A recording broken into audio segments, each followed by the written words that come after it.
আসলে ঘটনা হচ্ছে ইউটিউব যেগুলো দেখতে পাচ্ছেন না, এরা কিন্তু কিছু কথা কাটিং করে করে তবে ছাড়ে, তাই না?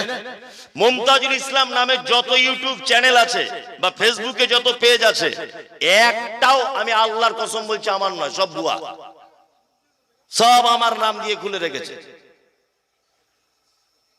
নিয়ে আমি বসে আছি, আমার পাশে একটা উলঙ্গ মেয়েকে বসিয়ে দিয়েছে, থাম্বেল বানিয়ে ছেড়ে দিয়েছে। মানুষ আমাকে ফোন করে বলছে আপনার মতো লোক চ্যানেল খুলেছেন আর নারীর ছবি, অনেক লোক অভিযোগ।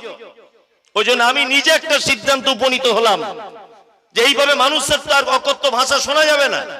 আমি গত পরশুদিন নিজে একটা ফেসবুকে পেজ খুললাম, মুমতাজুল ইসলাম অফিসিয়াল, এবং ওটাতে বলে দিয়েছি যে আমার বিপক্ষে বা আমার বক্তব্য কোন রকমের কিছু জানার থাকলে অবশ্যই আপনি এইটাতে জানবেন।